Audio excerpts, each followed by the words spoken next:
Lucan, Azael, and Gabel were standing in the cockpit of their wrecked ship contemplating the discussion they just had with Asheen. The assistant had told them of how their allies seemed to be suffering, or was at least saddened by something. He seemed to try to communicate that he needed to go somewhere, or take them to someplace. This was a tough situation as their group needed to stick by the rescue signal that was being sent off to their outpost on the nearby red planet, just to hop away from this blasted dirt sphere they were stuck on. Lucan argued at the time that they needed to keep its favor with them. After giving Asheen a communicator and some of the medical supplies they had, as well as a kinetic pistol, and after arguing with Azael for a bit, she was sent off with the primitive. He wasn't worried about losing her, since the communicator could be tracked, but a bigger problem arose.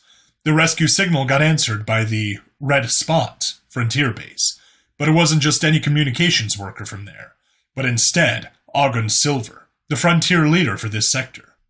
Lucan's eyes sunk in the back of his skull as he realized this, especially since he had hoped to give a half-incomplete report to a lesser communication service personnel member to hide certain details of their unique situation. Dr. Lucan, I'm glad to see you alive. Please report on your situation. I've already sent a rescue crew your way, but certain data coming from your ship has been curious. I hope you can enlighten me about some possible informational anomalies, Ogden said with a pointed tone, one of knowing, yet uncertainty in detail. Yes, Leader Ogden. We have come upon some unfavorable situation. As the message stated, we had been intercepted by a Daimar vessel and crashed. Until recently, we had been fighting the Daimar, and we had managed to repel their attack as well as terminate them and their vessel by... Lucan said as he stuttered a moment, which was plenty enough for Ogden to hit back with a stinging reply. By employing the assistance of the Redemption fighting suit that was on your ship, I presume. The same suit that currently has its full integration system triggered, and that seems to be leaving the crash site for a while now. You know, at first I wasn't going to question this, until my eyes glanced at the biometric data that the suit was transmitting, and I couldn't help but notice the thing wearing it and its unusual biology. The interesting thing is, the details are very similar in make with the native sentient species to the planet, the one you are studying. So my question to you, dear doctor, is... How the fuck did you manage to lose a Gen 1 RF suit to a native sentient of that shit planet with an IQ equivalent to room temperature?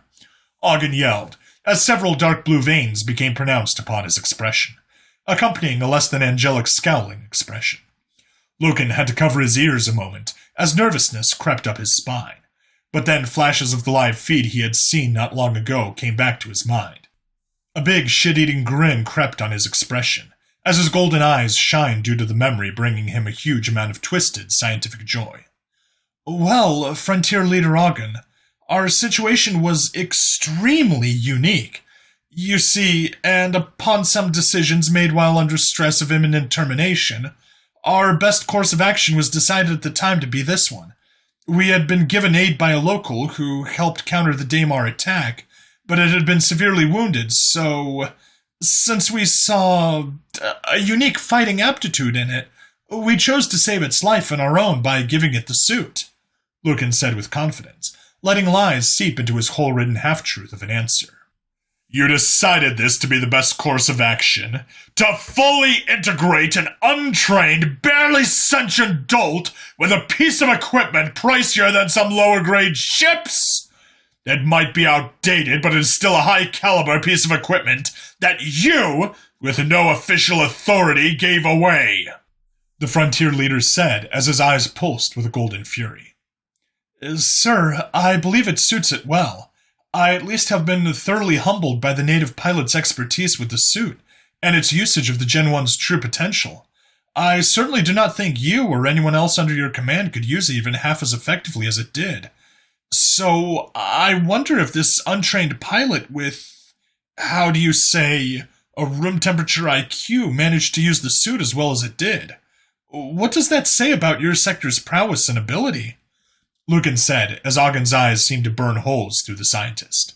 What did you just say, you soft-brained, impertinent datapad pusher? My soldiers are some of the finest in the Angelon Empire's fleet. I will have you! As Ogden took a breath of air in the middle of his hysteric tirade, Lucan couldn't help but smile wider. Care for a wager? He said calmly as he leaned against one of the cockpit's walls. What? The leader yelled angrily.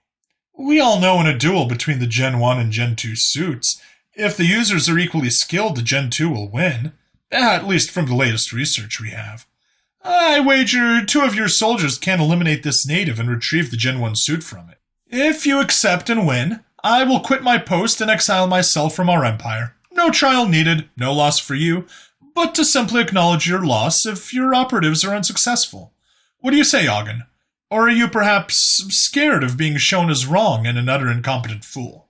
You dare to think me incompetent? I alone manage an entire sector of our empire, and you think to call me lacking?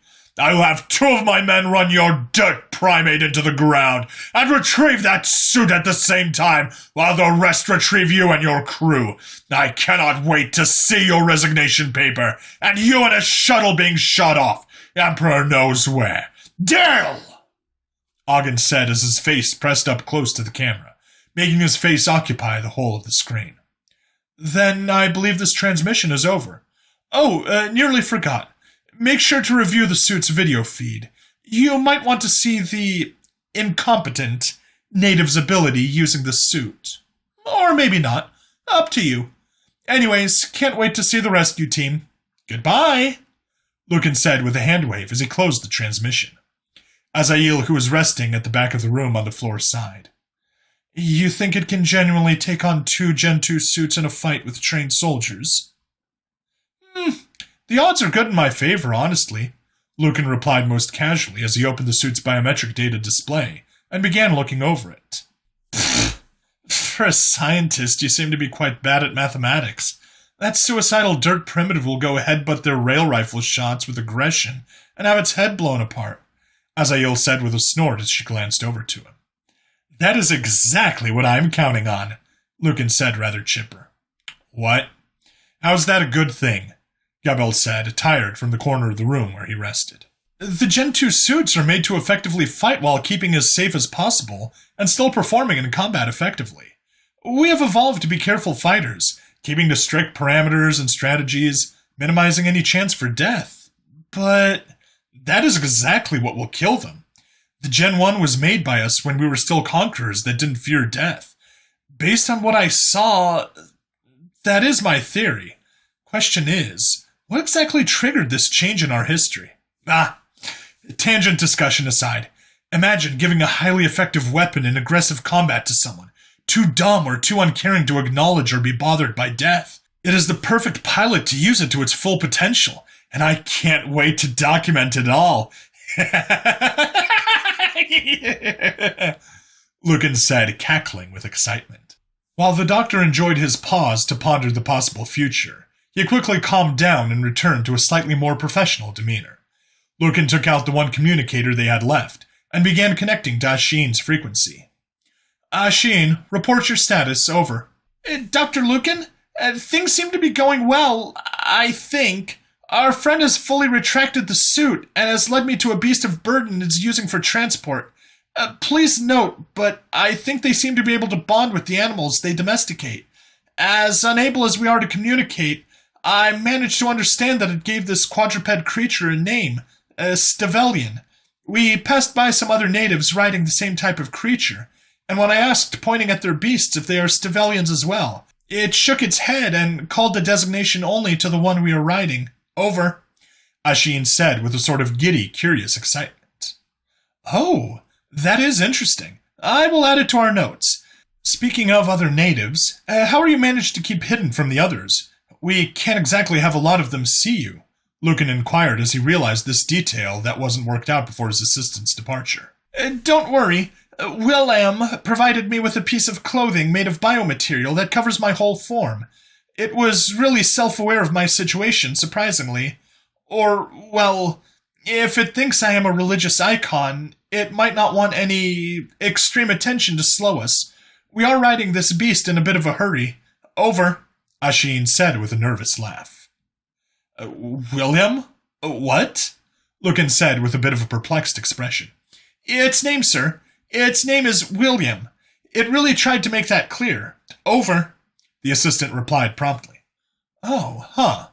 Rather odd name, but, who are we to judge? Lucan said with a chuckle. I will note that too. And I nearly forgot. Rescue team is on the way. Additionally, 2 agents might be coming to your location as well. Over. To our location? Why? The Angolan woman said, rather surprised and worried. Call got answered by Ogden. He had caught on to the situation early and was not happy with it. We are going to make a point to him. Well, William will have to. 2 agents will come to retrieve the suit from him, and they will do so by any means necessary. We better hope he is as capable as we have seen until now. Or I am getting exiled and you are out of a job. Over. Fucking great. Exactly what we needed. I will keep you updated on our situation. Out, Ashin said with a rather grim and resigned tone. Thank you. Keep at it and be quick. Over, Lucan said as he then sat down the communicator. The heat of battle was about to rise again soon, between 2 egos who wished to stomp the fire of one another through the use of their chosen champions. Wonder is, if the will of man, emboldened by belief, is enough to withstand the power of escalating odds. If God wills it, we'll see.